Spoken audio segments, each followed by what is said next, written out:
All right, and up next, let's work on a navbar. So we already have the wrapper.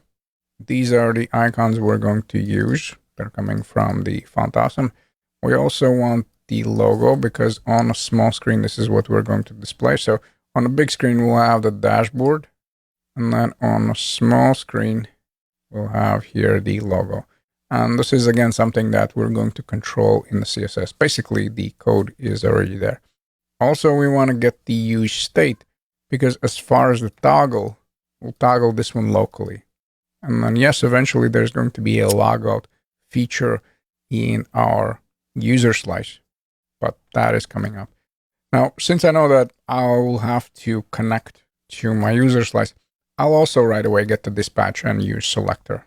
And in here, the reason why I want to get the user because I want to display the name. And since I want to speed this up, basically I'll take all of these imports again. I really don't see the point of typing this together.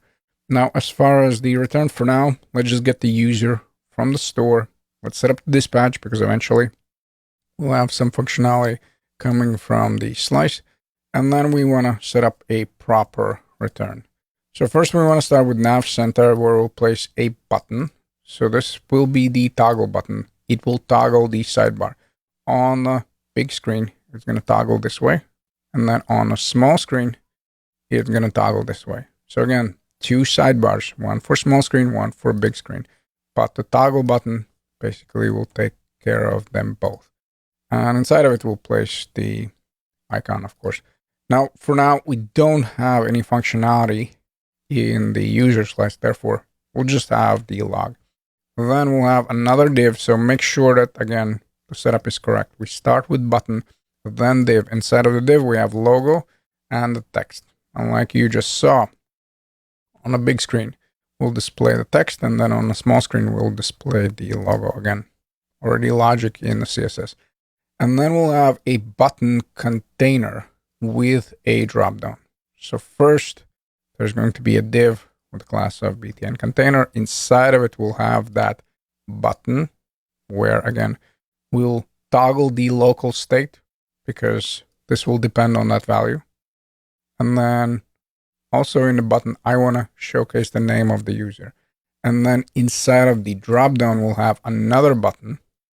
And this is going to be the logout feature, where essentially we'll log out the user. And that functionality is going to be coming from our state.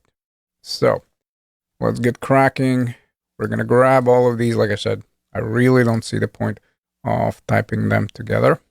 Copy and paste. I think we can remove the home. We won't need that. And let's right away set up the user. So I'm going to say const user is equal to use selector. And then let's pass in, of course, the callback function here. And let's say store and then store user. So now we're grabbing the user.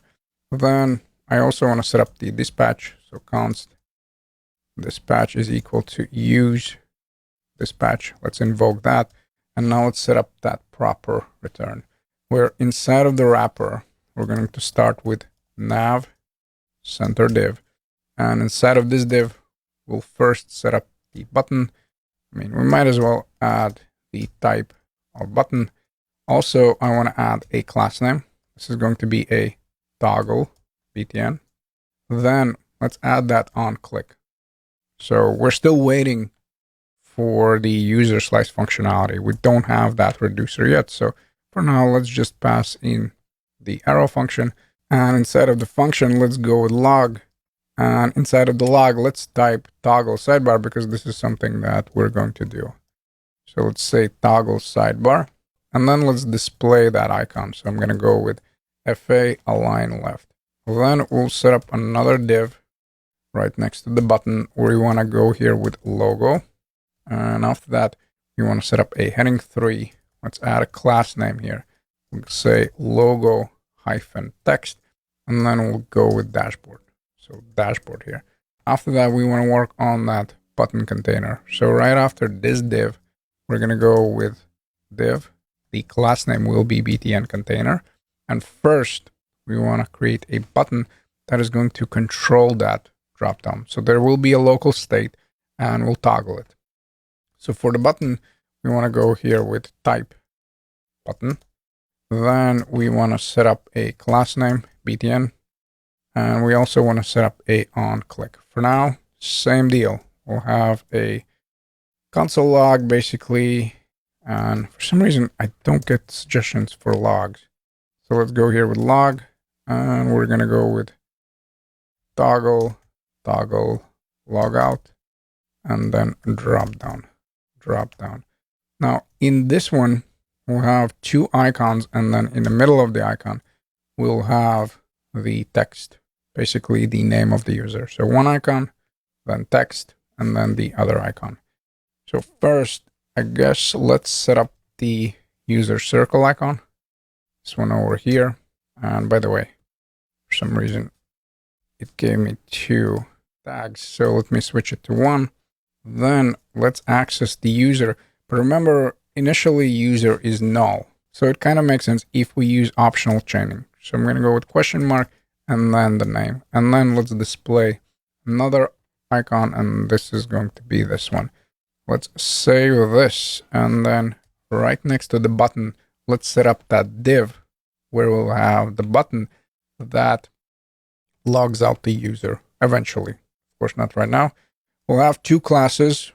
Eventually, we'll control those classes with the state variable, but not for now. And we're going to go with dropdown and also show dropdown. That's going to be our div. Inside of it, we're going to have our button. Let's add here, I guess, the type first. So button.